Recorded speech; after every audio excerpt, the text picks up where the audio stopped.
Thank you very much. Welcome to the Halftime Report. I'm Scott Wapner, front and center this hour. A tech palooza today as Apple hits a major milestone. OpenAI makes news, and NVIDIA's CEO taking center stage. We are trading all of it, as usual, with the investment committee. Joining me for the hour today, Josh Brown, Joe Terranova, Anastasia Amoroso, and Rich Saperstein. We will check the markets. We do have a bit of a mixed picture, at least the Russell's down, but you do have the Dow and the NASDAQ are nicely in the green today.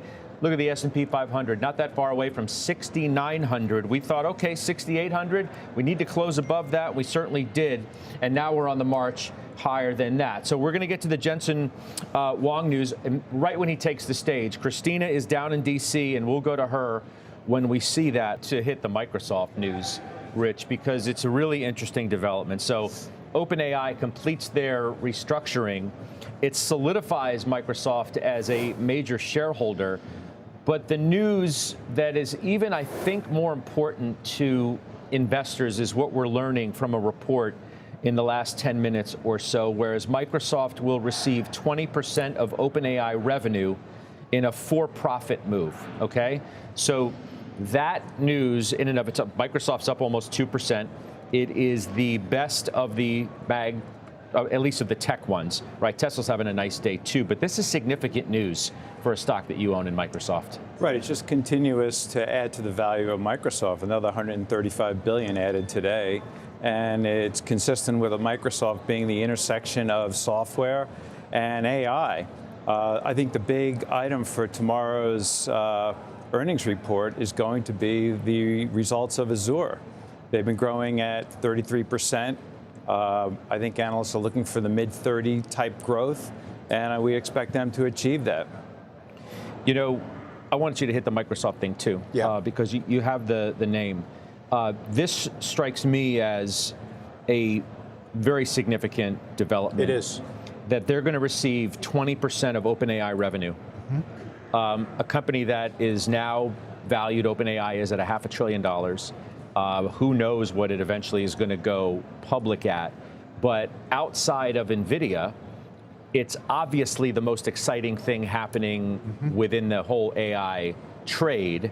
You can only imagine what their revenues are going to climb to. And the fact that Microsoft, according to this report, is going to get 20% of that, wow. Microsoft is going to get 20% of that. I think this also removes a degree of uncertainty that had existed for Microsoft over the last several months in terms of what the agreement ultimately would look like and what the relationship would be for OpenAI with other cloud providers. This is actually a good thing for other cloud providers. This is a good thing for the Oracles of the world. Yes, in fact, as part of this agreement, we're understanding that OpenAI potentially spends up to $250 billion in the coming years on Azure. That's good, but it gives OpenAI the flexibility to go to other places. So this is without question a clarifying moment for all parties involved. This is good for the AI spending halo, and this opens up the opportunity to broaden out that spending to a lot of different places that previously maybe didn't exist. Yeah, Josh, what stands out to you today in this market? You again, we're waiting on Alphabet. You got Apple above $4 trillion, Jensen about to take the stage in a stock that you own as well. To me, like, the biggest thing, I can't believe no one's talking about it yet, is what does this mean for Apple's partnership with OpenAI? Because effectively, I wouldn't say it's a merger, but like this official financial tie-up between Microsoft and OpenAI, that's obviously in addition to the technological tie-up. I don't know, like, does Apple have to do a deal now with Gemini?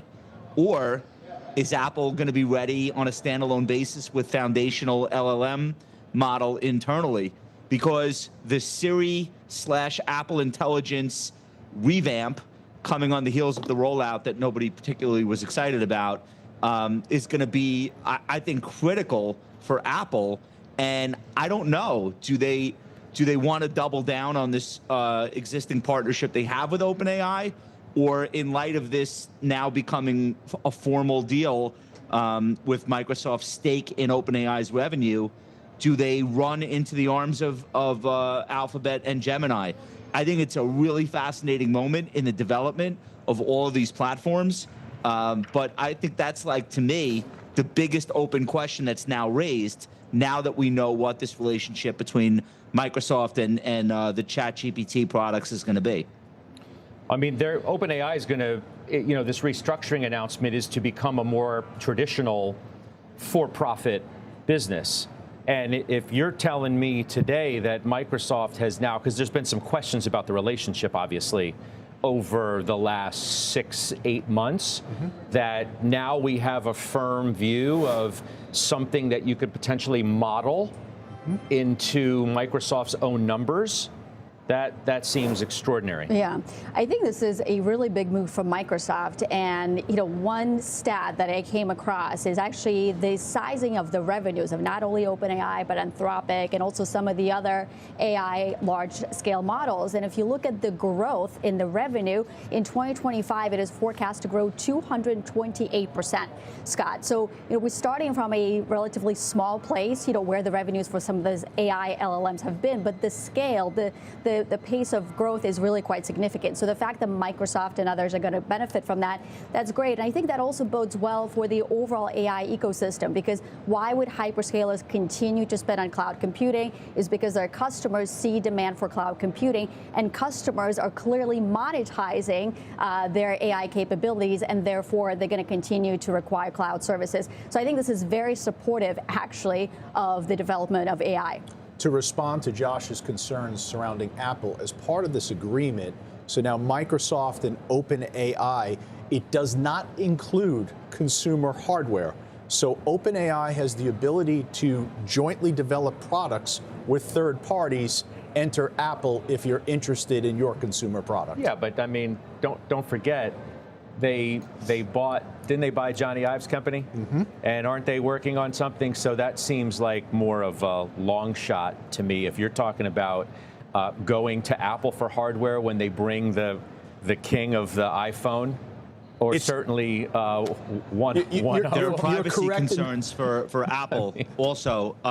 The hallmark of Apple and its products and its ecosystem is the self-contained privacy within. That's like one of the most important aspects of this whole iOS ecosystem. The idea of going deeper now, I think, with a ChatGPT integration into Siri, like more substantial than it already is, and a vice versa, like a two-way street, versus Apple finding someone else to partner with, I think it's more like, look, we know they're negotiating. They've done a ton of business in the past with Google on search.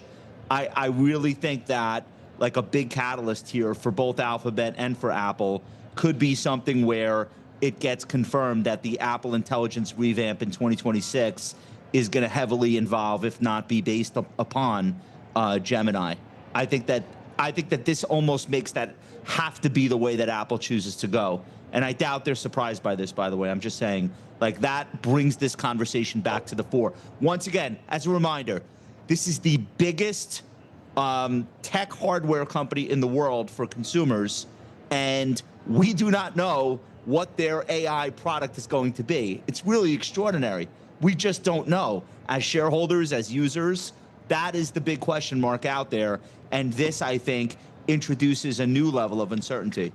Can we just hit Apple? I mean, might as well. I don't want to gloss over the fact that it got above $4 trillion in market cap. We had been waiting for that moment to happen. You've had a lot of optimism around the iPhone of late, and you've gotten some positive calls from the street. Baird hikes its target to 280 now, not that far away at all. Evercore, 290. It's funny, Barclays reiterates their underweight on what they consider to be an uncertain growth backdrop, regulatory risks and services. It's worth mentioning just because it's an outlier in relation to some of the other calls that are there. It's remarkable. You know, Josh brings up the point where they haven't delivered on an actual consumer AI product, but yet the market is giving them the benefit of the doubt. Here they are joining the $4 trillion club. So there have been some reports recently that the uptake on iPhone 17 looks about 14% stronger than on iPhone 16 over the last 10 days. I would counter that with really what happened in August began the beginnings, if you would, of rebuilding of positioning, rebuilding of sentiment, and very strong momentum that has propelled Apple much higher in a Mag 7 environment, where it appeared as though there were other names like Meta and Microsoft that were already full in that regard. So the positive momentum remains in place. You know, I established a position in August based on that quote-unquote clearing event that we saw in the Oval Office with Tim Cook and the president. I still maintain some of that position. I will maintain that position into earnings and see where we go on the other side. You want to kick around Alphabet? Because they're the ones that are going to kick off this whole earnings parade tomorrow, along with Microsoft and Meta. We should certainly hit what's been going on with Alphabet, which has had a nice run over the last month. Let's get a 1 month, guys, or even a month to date, if we can show what's happened with Alphabet. It's the best of the hyperscalers by a good margin. It's up 10% month to date. So you can see what this stock has done. What does that do to where the expectations are when, you know, this stock has defied the odds in some respects? We've asked questions about their search leadership, whether that's going to be eroded by the likes of OpenAI, which in the last 7 to 10 days announced their own browser. Give me something quick on that, and then I'm gonna move off of it. 7 products with over 1 billion daily monthly users, 170 billion in cash flow over the last 2 years. The revenue per employee has increased by 30%. We're talking about greater efficiencies, greater cash conversion, and they're reinvesting back in their business. So it's a core holding for anyone who wants to be in that space. I'll come back to you in a moment. I told you we're waiting for Jensen Huang of NVIDIA to take the stage at their event in Washington, D.C. He has, and Christina Partsinevelos is there. Christina? Thank you, Scott. So he is taking the stage. He's going to be announcing a few partnerships throughout the next 2 hours or so. But we know one of the bits of news that already came out is the investment in Nokia. That would be a $1 billion investment. They are specifically working on their 5G and 6G software that would be running on NVIDIA chips. We saw the stock price halted. Then it was up about 17%. Nokia going to be issuing 166 million shares. In regards to what I heard from the conversations on the floor here, I spoke to many CEOs from Cadence, Perplexity, CoreWeave. Power is definitely a theme, and everyone, this is a tech event, so you can imagine that everyone is going to be incredibly bullish, especially the CEOs of said companies. But they seem to think that things are going to improve and that the administration is going to administer some type of deal to get the snowball going to build out this infrastructure. And the same thing, the same theory can apply to China conversation. So we know Jensen Huang is even going to Korea right after this. I don't know, literally right after he's jumping on a plane, but he's going over there. And the outcome is that there could be some positive momentum for these chip stocks, specific AMD as well as NVIDIA. The fact that they could be granted opportunities to continue shipping to China. I'm not sure yet just which iteration for NVIDIA, for example, but CJ Muse, one chip analyst from Cantor Fitzgerald, I was just talking to him, and he says that's not priced into the market just yet, that the China market would reopen for both AMD and NVIDIA. Okay, so thank you very much for that. I know we'll be leaning on you throughout this to have any of the developments of what actually happens in addition to what you've given us the preview for. So Christina, thank you very much. Christina Partsinevelos. Let's come back to Alphabet for a moment. So you have no concerns about a dominant place within the search ecosystem being eroded, whether it's in any short order or over a longer period of time, based on, OpenAI with their own browser, the way that search has been fundamentally changed in this country, and if not the world? I do have some long-term concerns, but the short-term deterioration is not a big deal for me. I mean, remember, we're talking, like with Apple, there's China risk. With Google, there's very little to no China risk. And with Google, there's so many different shots on goal. Even if search, which is their core business, gets eroded over the long term, there's so many more moonshots that will occur. Think about Waymo right now gaining traction all over the country. So yes, I'm concerned about search erosion, but this is a core holding in everyone's portfolio. Yeah, Scott, I think the biggest trend. Hang on, Josh. I'll come to you in a minute. Hang on. Just a comment here on cloud and the growth of importance in cloud for Google, for Microsoft, and really for everybody else. I mean, just looking at Google Cloud, for example, it represented about 3.6% of revenues back about in 2017, but you fast forward to 2026 and we're looking for cloud to be about 16%. If you look at Microsoft, that goes from, I think, 29% to 46% over that 10-year time span.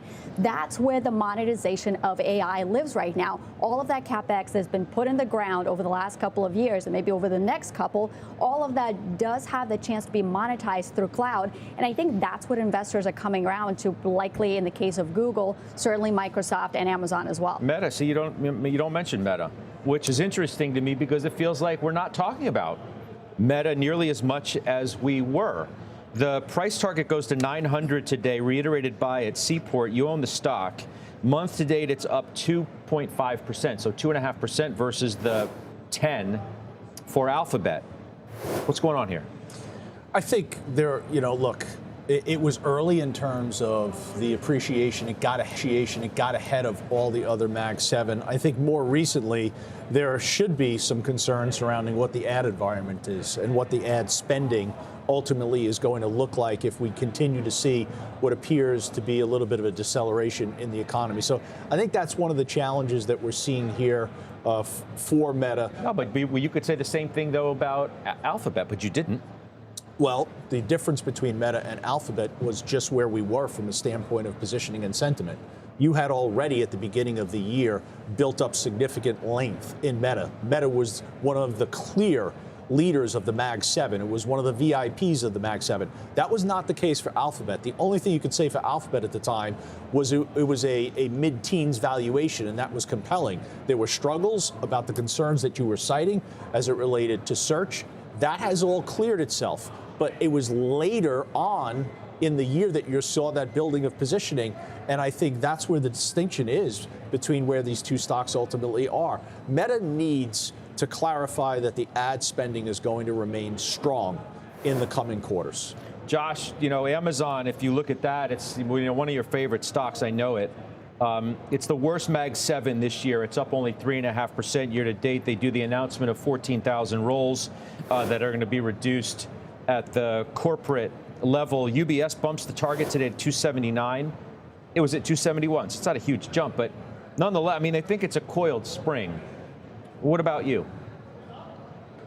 They have to deliver. This is one of my worst ideas of 2025. I had felt from the beginning of this year that it was going to be Amazon's turn. We have seen this rolling rotation of different Mag 7 names going on these insane runs, and they kind of appeared to have been on a merry-go-round. Apple would be out of favor, and then all of a sudden add 25 points. We saw, obviously, Alphabet made a huge run, and we've seen Meta as well. Amazon just hasn't had its moment yet, and so me thinking that it had the potential to outperform the overall Mag 7 this year, obviously we're here almost November, has not been correct. But I'm not bailing, because I still believe Amazon has that ability to pull a lot of levers. Unfortunately, one of those levers is layoffs. This is one of the companies that in the pandemic era had ramped employment up more than any other company I could think of. And obviously in recent years, they've been cutting that back. First on the blue collar side, now it's hitting the corporate or the white collar side. And clearly Wall Street likes that news. Here's what I would say going into earnings. I don't know if going into a holiday quarter, it's a great sign that Amazon is sandbagging its own earnings report with reports of massive layoffs. It's probably not my favorite thing to have seen. I would almost prefer, if you're going to do that, make that part of the actual earnings announcement. I'm not sure why they're putting that out first, and maybe there's nothing to it. I think the people on the desk in New York would agree with me, though. Typically, not the greatest sign in the world when a company does this 2 days before they report. Yeah, you bought more Dell and you bought more IBM within the past couple of weeks. Can you tell me more? Well, this is part of our theme of the concentric rings around the core of the data center build-out and AI infrastructure. So Dell, the infrastructure division, year over year is up 44%. I would encourage everyone to listen to the last few interviews Michael Dell has made and get a listen to the last earnings report. They're expected to have 100% year-over-year growth in their infrastructure division. It's a 10% operating cash flow business, and they're bringing 7 down to the bottom line. It's an incredible return of capital story, plus a growth story here surrounding the AI infrastructure build-out. All right, welcome back. Told you we have another move to get to. It's in the financial space, which is one of the worst sectors this month, down 1.5%, so it's lagging along with a few others. You bought Wells Fargo. That's a new position for you, right? Why? Why that one? If you think the economy is going to grow due to deregulation, ease of permitting, 100% expensing, you're going to have more loan demand. There'll be greater transactional volume in M&A. But with Wells, they'll benefit from all that, plus the fact that the asset cap has been lifted. All right? With banks, you have to look at 2 things, the ratio to book value and return on tangible common equity. Give me a longer view, guys, so we can encapsulate what happened after earnings, please. It's 1.9 times book compared to 3 there you go. At JP Morgan. All right, so we also own JP Morgan, and the return on tangible common equity, like a 1 month, please, is roughly figure 15-16% and growing. They're aggressively buying back stock. And here's a stock that has not moved with the pack yet. So, well, I mean, it had the big move off earnings, right? That's sort of what I wanted our viewers to see. That's what I was alluding to. There it is. And it's going to go higher. Look at, remember, the ratio of to book value and the return on tangible common equity. 2 factors. Compared to all the other banks, this is an attractive bank right now. How about JP Morgan? Josh, which Cramer was suggesting could be the next company to hit $1 trillion in market cap. It's the only of the large banks that you own. He says, quote, the banks are on fire right now. Right now, this stock is ridiculously cheap. This thing trades at 15 times this year's earnings estimates. If we get a little multiple expansion and people say they start paying 17.5 times next year's earnings estimates, then JP Morgan wins the race in a heartbeat. What do you think? Yeah, I mean, I'm long JP Morgan. I don't doubt that ultimately it could get to $1 trillion. I just don't know if it can continue to rise at the pace that it's been rising. And to Rich's point, I actually think the shorter term setup, I think Wells Fargo is a no-brainer. That stock looks like it's going to 100. Both of these names are on my list of best stocks in the market. Both of them technically look great. But I do think Wells Fargo, which is now just barely broken above the February high, whereas JP Morgan's gone all the way already. Like, this thing has already had its explosive move. So if I'm thinking purely about Q4 of this year, I think WFC is the faster mover. As a longer term investor, though, I'm not swapping out of one for the other, because long term, I do think that's right. I think JP Morgan will forever, at least for as far as the eye can see, be the larger of the 2 companies with the more premium valuation, right. and also outperform. So let me get to the Berkshire downgrade, which I really want to hear your thoughts on, because it just doesn't happen that often. You almost never get a sell call on anything that would be tied to Mr. Buffett. So it happened yesterday. It's KBW, quote, many things moving in the wrong direction. You want to take aim at this here? What you think? I actually think the analyst is right at what they're pointing out. And I think the real question is, so the issues that they're raising are real. They're not all new. So here are a couple of things KBW is saying. Margins are peaking at GEICO, which is one of their most important insurance businesses. On reinsurance pricing pressure, we really didn't have a big hurricane season this year, at least not yet. Thank God, knock on wood. The problem is you don't get the same premium growth if you're not doing new underwriting in the wake of a disaster. It's just how the business works. Everyone knows that. Knowing what the weather has been is not an edge. Lower investment income. Treasury yields are coming down. They own, $350 billion or so in cash on the balance sheet. Of course, that's investment income that will be lower.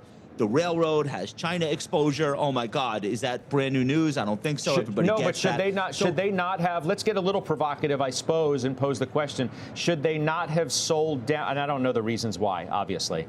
So I'm just throwing it out there. Should they have sold down the Apple position the way they have? It's still huge, but that obviously gives them less of a chance to capture what has been a pretty darn good move by Apple. Yeah, I read an article saying that Berkshire left $50 billion on the table by selling Apple. So they still, by the way, they're still in Apple, but they sold 2/3 of the position, and they shouldn't have. Yeah, okay.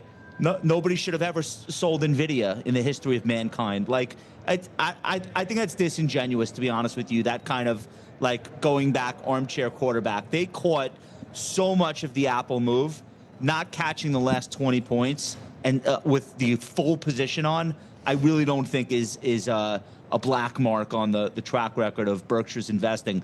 I think bigger picture here, the analyst raises legitimate issues, and probably Berkshire won't have as good a year in 26 as it had in 25. But I think most of the people who own the stock are not worried about 26. They're long-term investors. I'm in the B shares. So one B share is the equivalent of, it's 1,500 versus the A share.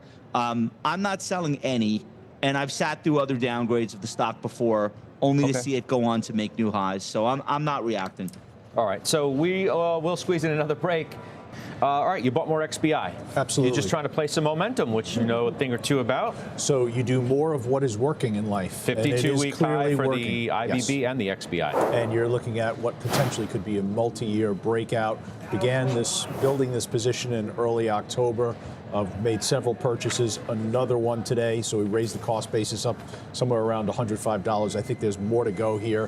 125 I see in the intermediate term as a clear target. One of America's top-rated financial advisors doesn't like healthcare at all? The reason you don't own anything, right? No, the reason why I don't own healthcare is because of 10-year patent protection.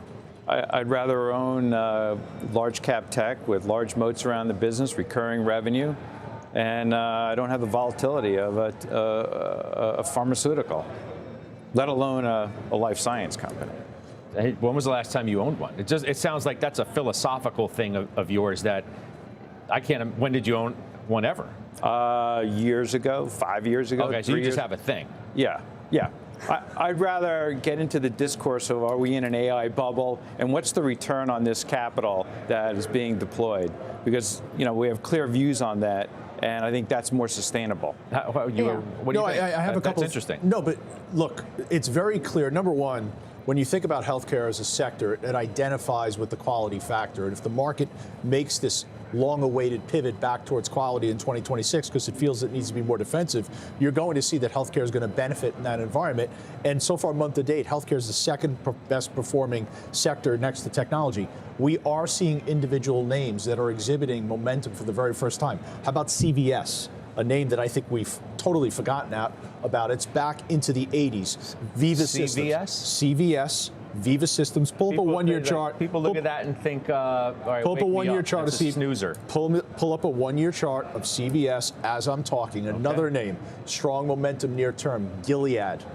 Viva, which I know Josh has, that's working well, and then more recently Intuitive Surgical coming back to the party. So there are some names in healthcare that have been dormant for the better part of 2025 that appear to be awakening. Don't try and rope Josh into this like you're looking for backup. He owns Viva. I know he owns Viva. You said Gilead. Gilead, absolutely. Well, hey, Rich. Yeah, you did. Gilead is building momentum. You said that Josh owns Gilead. He owns Viva. Sorry, I apologize. You said something really important. I want to add to things that are doing well. Yes. Okay. So that's our theory also, which is what's been working. Let's stay with it and let's add to it. And that basically has us overweight in this AI infrastructure, power, and banks. All right. We're very focused in those sectors. I got to get a break in, Josh. You're just going to have to wait and save it up for your best stocks in the market because that's coming up next. In the meantime, we'll do Josh Brown's best stocks in the market. We know he loves NVIDIA, but what else is on the list that you want to spotlight today? I want to talk energy, which we almost never talk about on the show because this sector has obviously shrunk in importance relative to some of the companies that we spend the A block on. But I do still think there are opportunities here. We got a really good report, for example, from both Baker Hughes and Valero, which are two of the energy names that we've talked about as best stocks to the market. I have two more with earnings reports coming up. One is Phillips 66, which I own personally. We talked about it on the air. I bought it a couple of days later. They're going to report tomorrow. And I think this is the type of situation where, we watched Marathon, we watched Valero, these stocks have broken out, they've retested, they've maintained their breakout, and they look great. Phillips has really been the laggard, and I think this could be the quarter where they get their act together. So we're looking on $30 billion in revenue and $2.29 a share. The most important thing here with these names is returning capital to shareholders. So that's what I'll be watching for as a long. The other one, very quickly, that I think is worth getting into here would be Marathon. I think you stay the course. People are asking me, what do you do here? If we could just pull it back and get a little bit of a longer-term chart. What do you do here? I just think the refineries that we have that are publicly traded, there's only a couple of them, they look really good. And so if people are asking me, all right, this thing broke out, now what? Do I stay with it? My answer would be yes. I think the stock wants 200. Joe? I can confirm on Baker Hughes. I own that. I bought the refiners over the summer, all three of the names that Josh has mentioned. I exited on Marathon just because my exposure to the refiners was a little bit more than I was comfortable with, too much leverage. Tomorrow in Phillips 66, I'm not correcting Josh, but I think what we want to hear from them is that more importantly, they're paying down debt. Their debt level is too high. You got to get that debt into the mid-teens versus above $20 billion. And that ultimately might mean that they actually do pay less to shareholders in the form of a dividend. We don't own any oils. Another philosophical thing? No, it's not philosophy. It's time. Refining margins What are are you, strong. just Mag 7 or bust? No, but it's timing. all that It's this year. timing. We've been out of oil for a while. No reason for us to get back in. $60 For oil is a great environment for refiners, sorry. Well, it is. And I think it's not so much about the price, it's about the volume and driving volume production in the United States. I think that's the objective. For us, it's also focused on natural gas and the independent power producers. They use natural gas. So that's where we are in the energy ecosystem. All right, up next about that, didn't he? That's philosophical. Philosophical. No doubt. That's a good Otis word. Worldwide, before the bell tomorrow, Josh. Yeah, this is a small holding of mine. It's a small company, but effectively it's a services business. Obviously, everyone knows Otis Elevator, but that's not the important part here, actually manufacturing elevators. It's the maintenance contracts with elevators. It's not the kind of thing where you could like install one and wash your hands of it. You have to pay somebody literally by law every year to keep coming back. And that's the business here, and I like it. Okay, so I hope you'll join me on Closing Bell. Adam Parker, Lauren Goodwin, Chris Heisey, Matt Boss, Mike Mayo, and the mentalist, Oz Perlman. Can't wait for that. He's got, as usual, something up his sleeve. I don't know what it is, but I can't wait to see it. Final trades. Richie. Power, Vistra, Okay. VST. All right, it's really original. Down 3.5%. Yep. Joe T. PayPal CEO Alex Chris is engineering a turnaround. All right, Josh. Netflix tussling with the 200-day. I think it'll reverse back above. And Anastasia. QQQ, stick with what's working. It could be a big week for it. Yep, no doubt. All starting tomorrow. I'll see you on Closing Bell. The exchange is now. Hello, welcome to Blue Cloud Trading. I'm George. It is Tuesday. It's October 28th. It's actually, the market is closed already. It's 5:54 p.m. We just saw some clips from the halftime report, Josh Brown and other guests, and they went over a number of stocks, right? So we're going to look at those stocks, actually. We're going to look at that, not all of them, but a good portion of those stocks will be discussed in this video. You can see the list over here. I've highlighted some of the strongest ones like CVS, Dell, Wells Fargo, and we're going to look at the indices as well. Okay, so that list is about 15 stocks that we'll look at. We're going to look at the indices. We're going to look like the SPY, the QQQ, the Dow, the Russell 2000, so we can get an overall broader picture of the entire market, what's happening. Some of the Mag 7 stocks like Apple, Tesla, and Meta. We'll look at some of the strongest sectors, all right? So, one more thing we're going to look at is 3 requests. 3 stocks that were requested by our members. So we'll look at those as well at the end. Guys, let's get started first by looking at the market. You can see the Dow Jones was up 0.34% today. Okay, price gapped up and basically, just kind of broke that little pattern right there, moved up, and then basically came right back around the same opening price, right? It was just up slightly, up 0.34% today. NASDAQ was up 0.80%. That was up the most. All right. Towards the last, 3 bars there, it started dropping a little. S&P 500 was up just 0.23%. It's a little bit of steam coming out of the market. Russell 2000 was down 0.54%. Let's look at the heat map. This is going to show us how the individual stocks did within the S&P 500. A lot of red, right? Except for NVIDIA, which was up 4.98%. Microsoft up 1.99%. Broadcom was up 3.02%. Tesla was up. Amazon, Google down slightly, 0.56%. And there's Berkshire down again, 1.36%. But look at the sectors like utilities over here. That little box that you see right there of stocks, all red. Real estate, all red. Energy stocks, mostly red. Same thing with healthcare, except for a few, like UNH was up. Amgen was up. And then you've got consumer defensives down once again. So, yeah, not looking particularly great today. That was not the best day. Let's also look at the following. We're going to look at the ETFs real quick. And how did the stocks do today? Well, check it out. GDX and GDXJ were up. Okay, so the gold miners were up. That's good. Silver was up today, 0.71%. Oil down. USO down 2.37%. All right, so interesting. And what about the cryptos? Oh, a lot of red there. Okay, Bitcoin was down 0.67%. There's Ethereum. Interesting. How about the world? We can look at that here too. There's Canada. A mix right there. Yeah, I don't know. BABA was down 1.52%.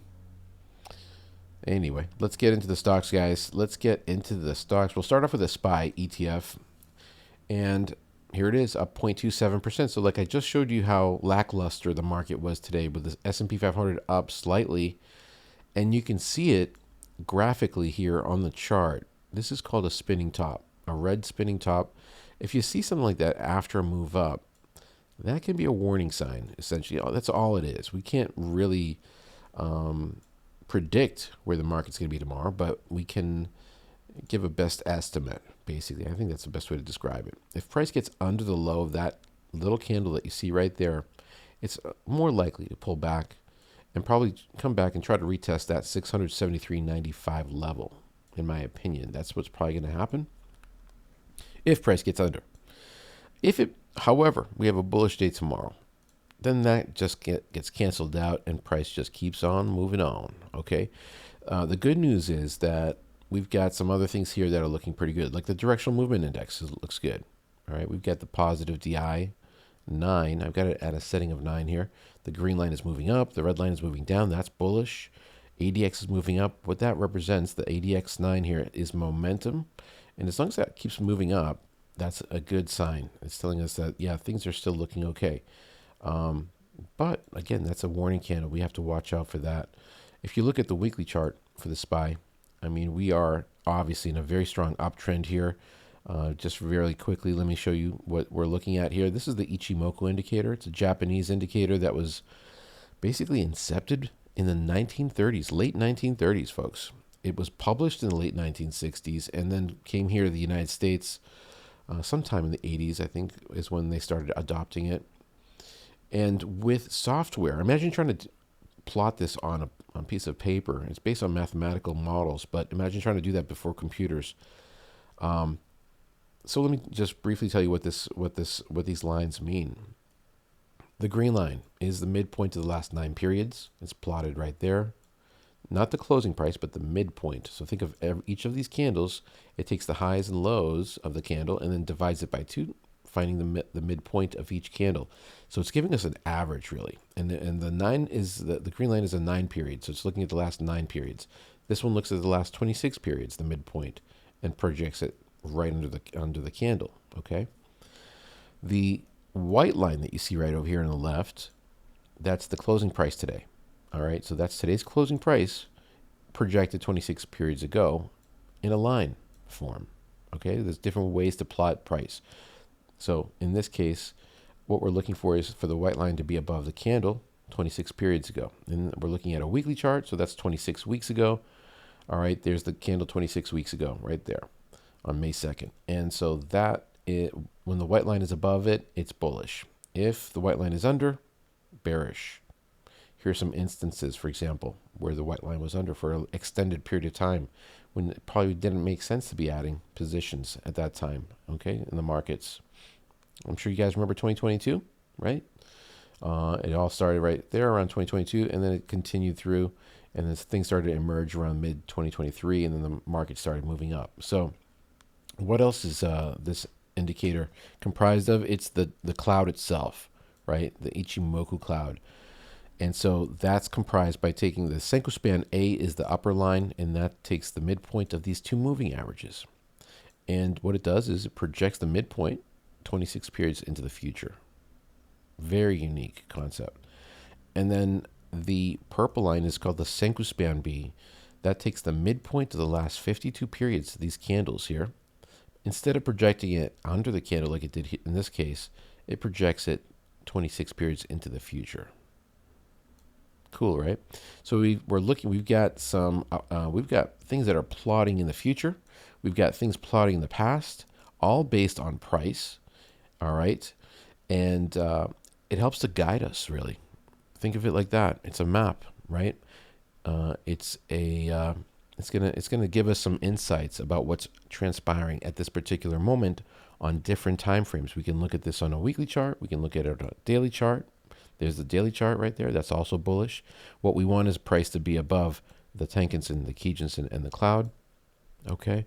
And if you're wondering what Ichimoku stands for, Ichimoku stands for at a glance. So the idea is to see quickly, visually, where are we? Okay, on this chart.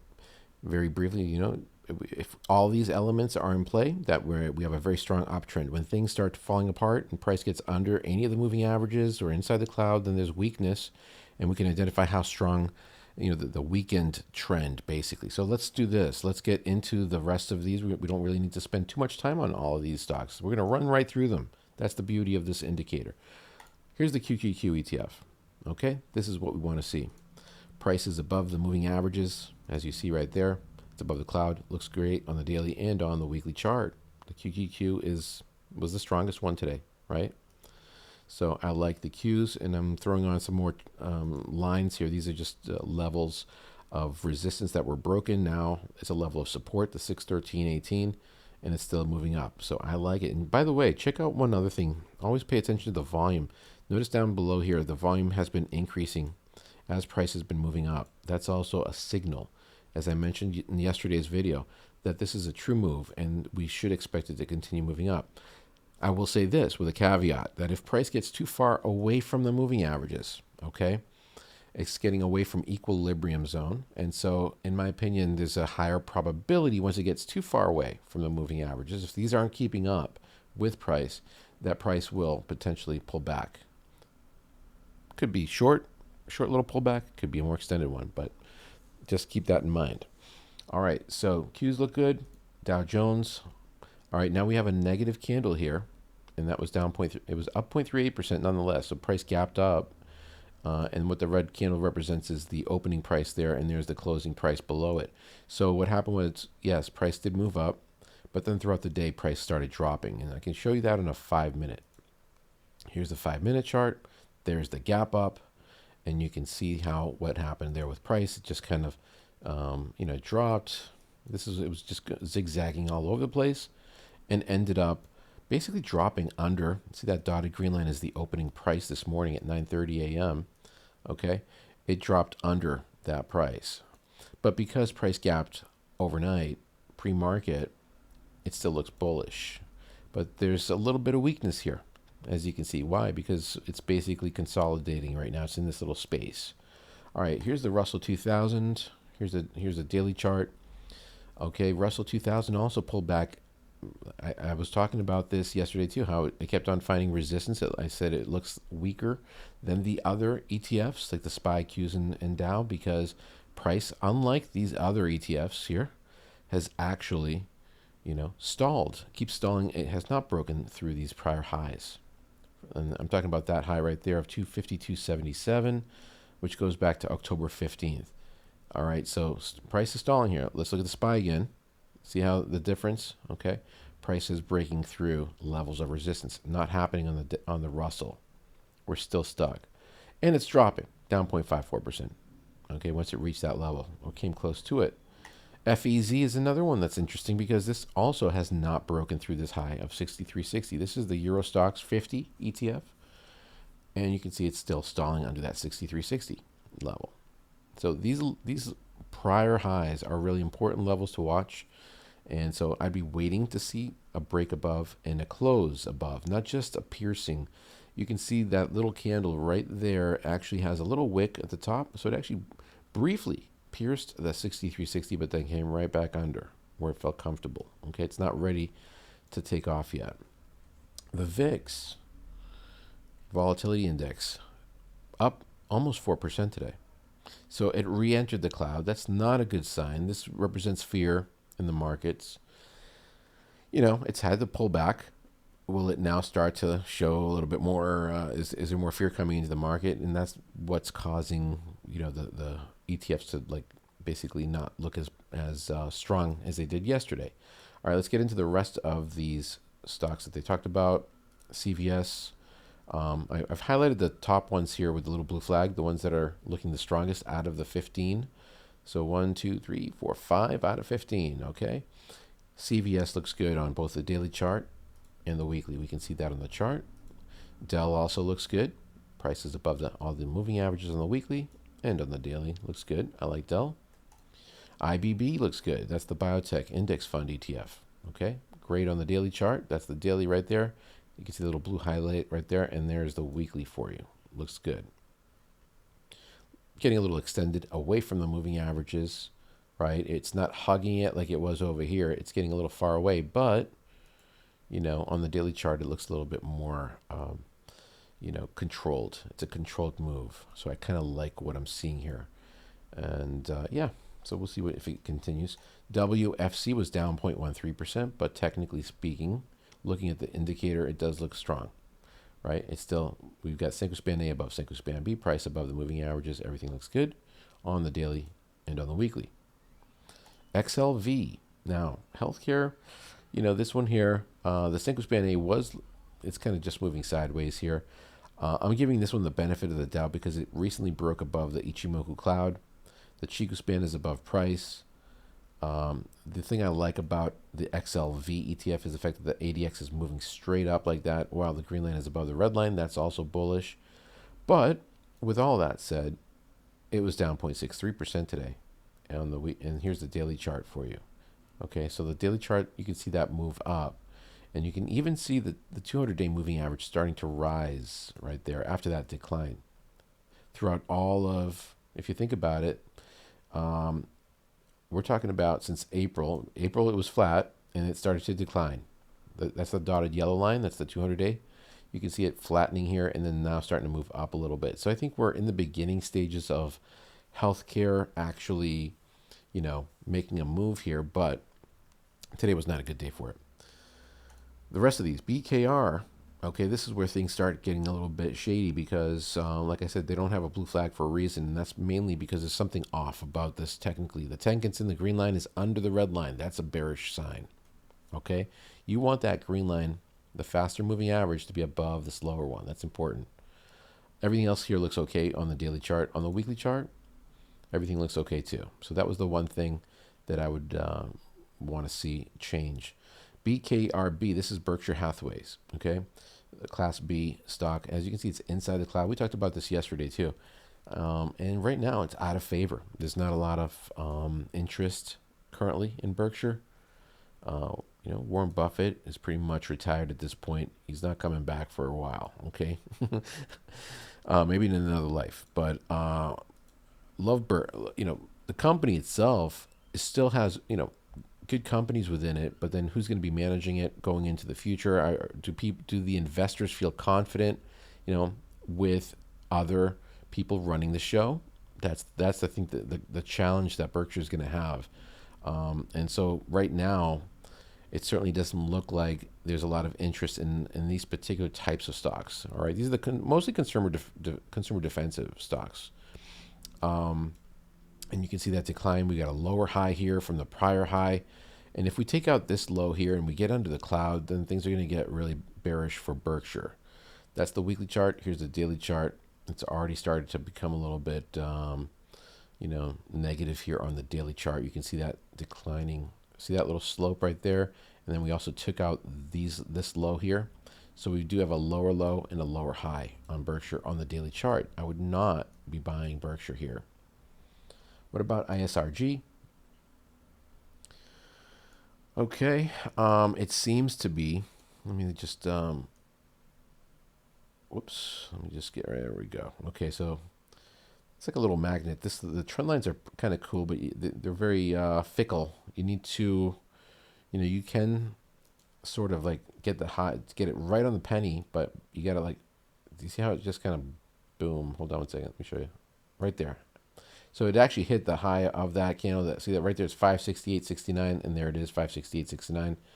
The high of this candle here is 550.70. There it is, 550.70. Okay. So what's going on? It's stalling right there. Okay, so that's an important level. I would certainly write that down. 550.70 is a level of resistance. I'll circle the candle here from, this goes all the way back to July, right there, that candle. Shooting star that led to that big decline there. It was about a 20% drop. It's recovered. It gapped up. It got above the cloud on the daily chart. What's it look like on the weekly? Okay. On the weekly chart, there's still a lot of things that need to be corrected here. And one of them, for example, is the cloud itself has turned bearish, where the Senko span A was above the Senko span B in the past. You can see it's under right now. We had a crossover right there, negative crossover. And we had a negative crossover, the green line under the red line. So I'd stay out of ISRG. Even though it does seem to be showing some strength lately, it's hitting levels of resistance. And so I'd be watching those very closely. All right, JP Morgan.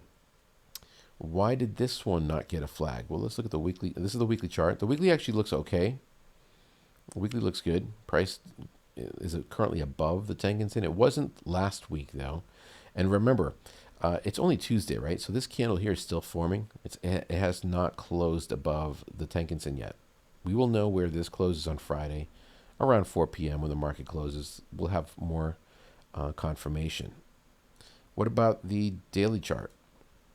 See, you can see the weakness here. It all started happening once price got under the Tenkan-sen right there, and it had a drop of about, from that point right there, whoops, from the closing price down to that low, it was about a 6.49%. This little box that popped up over here on the left. So 6.49%. Now it's starting to recover, but the Tenkan-sen is under Kijun-sen, so stay out of that one. MPC, Tenkan-sen is under Kijun-sen, no on that as well, even though price is above the moving averages. We've got the faster moving average under the slower one. Otis Worldwide Corporation, another stock that they talked about in the industrial sector, has been stalling inside the cloud. So you don't want to be adding positions when price is inside the cloud. And look at the 200-day. It's just lurking right there. It's right above it. So that's also another level of resistance that you can expect to experience, encounter in the near future. PSX, Phillips 66, oil and gas refining markets. Energy sector hasn't been doing well, but this stock doesn't look terrible here on the daily chart because it has been in an uptrend, but the faster moving average is under the slower one right now. So I would stay out of it. It also dropped 1.3% today. Here's the weekly chart. The oil markets are going to be very, I think, volatile, in the near future. So this is an area that you want to really be careful with. PayPal. What about PayPal? Well, PYPL is the ticker symbol. It's inside the cloud. What's interesting about it is it reached the 200-day there and dropped, pierced the 200-day, created another shooting star and dropped. Now, there's a little bit of bullishness here. It was up 3.94%, but the cloud is still bearish. I'd stay out of that. This is the weekly chart you're looking at, and here's a daily. All right, so you can see that, yeah, we got above the cloud, but it's a bearish candle. Be careful with PayPal. VLO, Tenkan-sen is under Kijun-sen. I'd stay out of that one for just based on that. It's also in the energy sector, which is not particularly strong right now. VST, Vistra Corporation Utilities, dropped 4.37%. So on the daily chart, it's under the cloud. Stay out of that one. Alrighty, let's go to the next list here. These are some of the Mag 7s, not all of them, because there's a number of stocks that are in my Blue Cloud portfolio, and I do cover those with members. If you want to become a member, consider becoming a member. It's real easy, folks, to become a member. What you need to do is the following. Let me show you real quick. Come to Blue Cloud Trading.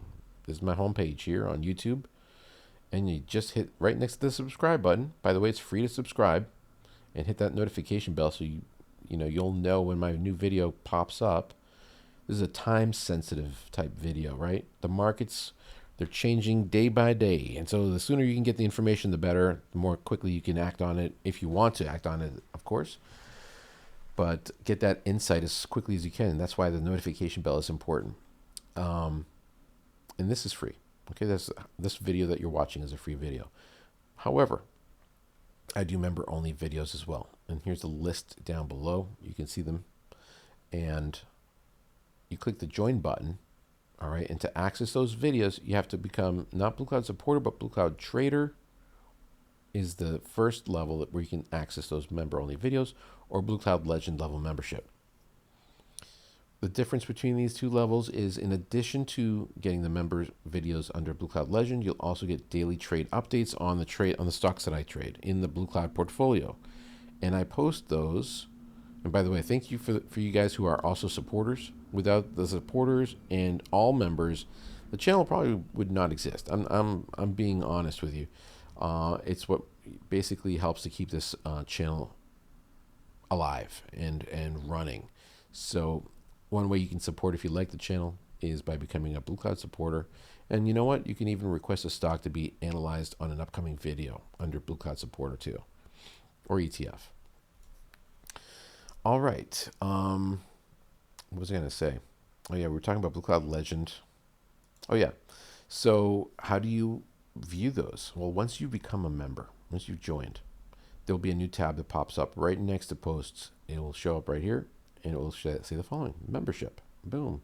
You click on that. That's where you can access those videos and the posts. I'm sorry, the posts, the daily posts. If you want to check out some of the other links that I have right here, 9 more links, click on that right there. You can read about my profile here. Go down. There's some links right there. If you plan on doing some traveling overseas, you might want to check out wise.com. There's a discount. You can just real quick, let me show you guys this thing. Georgia's giving you a fee-free transfer of up to $600 US. It's an affiliate. You can look into wise.com. Okay. I do have an account with them. But yeah, so there's that. If you like the software that I'm using, the trading software, TC2000, this stuff right here, this software that you see right here, that's the TC2000. You can get a $25 coupon for that by clicking this link and subscribing through there. Okay. This Patreon videos here. You can check out my Twitter page. Actually, there's a really good video you guys should check out on my Twitter page here, Blue Cloud /Blue Cloud Trader. Check out some of the recent posts that I've placed there. Anyway, all right. What was I gonna say? One more thing, guys. Oh yeah, once you do if you do end up using the software, the TC2000 software, you can click this link and then get the automatic layout so that it looks exactly, your charts look like mine. All right, so if you want to not have to add all these things, because in order to add the Ichimoku and all that, you have to hit that little plus button. You have to add the different indicators here. You can find the Ichimoku in here. Where is it? There it is, Ichimoku. A whole other, look at all the stuff that you can add in there. Tons of stochastics, everything you can think of. You've got fundamentals you can look at as well. That's another cool thing about this. You can add the fundamentals on the top of the chart like I do. That's pretty cool. Industries. Ooh, interesting, right? This is a lot more in-depth type charting platform. And, you've got it all here. Okay, so now let's talk about Apple for a moment. Apple, up just 0.07%. It did get a blue flag. Price is on the daily chart above the moving averages, above the Ichimoku cloud. Everything looks pretty bullish overall on the daily and on the weekly chart. Okay. Tesla. Let's look at Tesla. On the weekly chart, looks good. Price is above the moving averages. It's above the Ichimoku cloud. Chico span is above price. What about the daily chart, though? It's almost there. I mean, it's above the moving averages. Tenkan-sen is about to cross the Kijun-sen, it looks like. It's still under it. So the Tenkan-sen, the green line is at 440.45. And the baseline, which is the Kijun-sen, is at 441.10. So that's still above it. If you look closely, it looks like it's going to turn bullish soon. Okay, but it hasn't happened yet. And then just keep in mind that there is resistance coming right there. That trend line right there, that goes back to that level, touches the high there, and it looks like it reversed a little bit towards the end of the day. That's what that wick represents. So if you look again at the 5-minute, you can see how here we are on the 28th, price moved up, and then it spent the rest of the afternoon, right? Let's see, around what time did that happen? Around 1 p.m. So you see 1 p.m. here. Price started dropping. Okay. So I don't know if that's going to continue, but it was certainly dropping towards the from 1 p.m. through 4 p.m. today. What about, let's look at Meta, folks. Meta on the daily chart is inside the cloud. Yeah, it's up 0.08%, but it's not quite where we want to be. The cloud is bearish. Price is inside the cloud. Chico span is under price. Here you can see how important the cloud is, the Ichimoku indicator can be in helping identify the strength of what's happening here and give you the storyline, right? So you can see this high here is obviously higher than than this one here. So we've got ourselves, and we've got a lower low here from the prior low. So Meta's been in this kind of like downward channel, if you think about it. You can see that right there, very easy to see, downward channel. And it looks like there's been a little bit of a move up in recent days where it found maybe could have potentially found a bottom here at 691.20 as it's been moving up. Because if you look at this on a 2-hour time frame, it does look much stronger, okay? But we're talking about a 2-hour time frame. So that this is going to be a lot more faster, and in my opinion, it always makes sense to get confluence and confirmation on multiple time frames. And if you don't have it on, both the weekly and the daily time frame, it's probably a good idea to stay out until you get that, that all those things working together, those time frames. All right, let's go to the next segment here real quick. These are the sectors. I'm not going to go through all of them. But I'll show you the strongest ones. XBI, biotech, as I showed you earlier, is looking pretty good. And the biotech ETF looks good. Industrials also looks pretty good. It's got a blue flag there, but it did drop 0.71%. But overall, it looks good on the daily and on the weekly chart. Here's XLK, very strong. That's the technology ETF, XLK. And daily chart, also looking good, right? Similar to the Qs. COP X, which is COPX, is for a copper miners ETF. That one just gave us a nice little buy signal today, interestingly enough. Okay, so it was under the Tenkan-sen yesterday. It came down, found some support at the Kijun-sen, and broke back above. So it's up 1.33%. Here's the weekly chart. The thing with the weekly chart is it's been stalling in this. It looks kind of like a, like a pennant type pattern. And so if price starts to now, potentially break above some of these levels here, I think it's going to continue its move up. I think this is just a stalling here, but we'll see if I'm right about that. XLV, we talked about that, right? That's it does have a blue flag, but it's something I'd be watching very closely. This ETF in particular. The sector is very strong overall, but this is a small segment of the stocks. XLV is XLY. Up 0.02%. That's consumer discretionary. I like this one too. This one's starting to show some strength. This is the weekly chart. These last 3 weeks, it's been moving up nicely. The only problem with this is as it's been moving up, price has been dropping. I'm sorry, the volume has been dropping. So there's less and less participants coming into this. So that's concerning. And the fact that it was only up 0.02% is another factor. And we are also under this high here. So I'd want to wait for the breakout, and I'd want to see some volume coming in. That's the weekly chart. There's the daily. Okay. SMH also looking good. That's the semiconductor ETF, and that one broke through this little box And here we are now expanding to the upside. Okay. GDXJ, I'll just show you this one because this is the Junior Gold Miners ETF, up 1.82% today. A bullish engulfing pattern. Is this the bottom here after the pullback, where it's now going to continue? Not when I say bottom, not ultimate bottom, but I'm saying, is this where things start to move back up? Did the price drop enough for the buyers to start stepping in? That's the question we have to ask ourselves. We don't know. Here's a weekly chart. Okay, it's starting to form a bullish candle, but it's only Tuesday. All right, so we don't know. Okay, and I'll just show you. You know what else? I'll show you silver, because as silver was up 0.71%. Here's the weekly chart. Okay, and then here's the daily chart. Also, kind of stalling, creating a bullish harami pattern right there.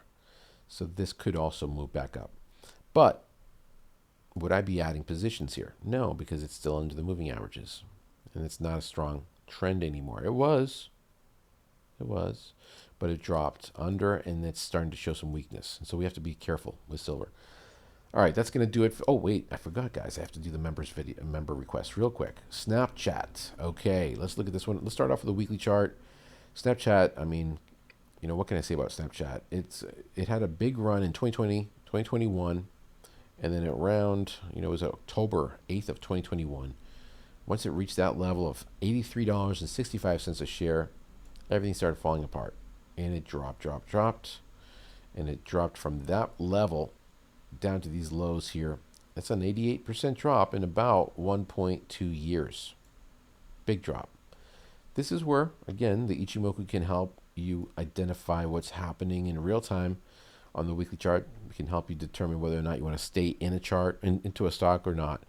Again, this is a weekly chart. You can look at this on a monthly as well. Here's a monthly chart where you'll see it broke through the tank it's in and then continued dropping. Look at those big candles on the monthly. Now, here's the thing. On the monthly chart, if you look at what's been happening since, I think what's going on here is we might be in an accumulation stage, is what that's called. So, you know, after the big move up, all right, then they have the sell-off, and I think that these are probably the lows. This is probably the area now where price is just in limbo. And so, you know, in this scenario, it's up to each individual trader to determine whether they want to stay in that or put their money to use somewhere else, right? But it certainly looks like it's in an accumulation stage, and at some point, this company could also get bought out at some point. I don't know, by a larger entity. I know Microsoft wanted to acquire Snap a long time ago in the early stages. I think they offered. I forget. It was like $4 billion or something like that. I forget. It's a $13.2 billion capitalization today, but look at the profit margins, down 9.69%. That's not good. It needs to reemerge above this consolidation area that you see here before I'd be even interested in something like this. But then it's also right under the cloud here on the monthly. It's under the cloud on the weekly. It's under the cloud on the daily. As you can see right there, just got back under today, down 2.15%. You can keep going down the time frames. Here's a 4-hour, 2-hour. All right, so yeah, it's not something I would certainly not be adding any positions here. Here's Pfizer. Let's look at the weekly chart first. Also, I think that this too is, kind of just stuck right now. It's in this range. Now, it is inside the cloud, and when it's inside the cloud, it just means that there's no true direction. So I think it's also in limbo. The volumes have been declining here. No interest right now in Pfizer. That's the weekly chart. Here's the daily chart. Okay, the cloud is very thin. Price came underneath. It looks like it's probably going to continue dropping, honestly. Just based on what I'm seeing here, the volume has been increasing. The negative DI is moving up. Positive DI is moving down. ADX is moving up. That's not a good sign. This is the opposite of what you want to see. Okay, but yeah, so right now is not a buy time, obviously. Buy signal. Aries Management. Another stock that's under the cloud. Let's look at the start with a weekly chart. It's inside on the weekly. Tenkan-sen is under Kijun-sen. ADX is moving up. We've got a lower high here than we do here. So you can see the slope. And on the daily chart, it's under the cloud. It looks like it might have potential. This looks like a double bottom. Now here's another way to utilize the Chiku span. It's not just good for like identifying where the line is in relation to the candle. It's under, so it's obviously bearish, right? But one other thing that you can also look is look for signs of strength with this indicator, because you'll see things clearer here than you would with all these Japanese candlesticks. What do I mean? Look at the double bottom. Do you see that right there? You can't really see it as easily here because there's so much noise, right, with all the candlesticks moving around. But here you can see it very clearly. And you can see it's basically like inside this channel, right, inside this consolidation zone. And so if it breaks above, okay, then you've got some potential with Aries. But right now, I would not be adding positions. But you can manage this trade. It is above the Tenkan-sen right now. Everything starts with price getting above the Tenkan-sen first. You know, then we've got to see it getting above the Kijun-sen, and then everything else following its order. All right, guys, that's going to do it. I know it's a long video, but thanks for watching. I appreciate all of you. Thank you for supporting the channel. You guys are the best. Don't forget to like. Don't forget to subscribe. It takes a few minutes to do all those things, and then consider joining. All right? All right. Talk to you guys later.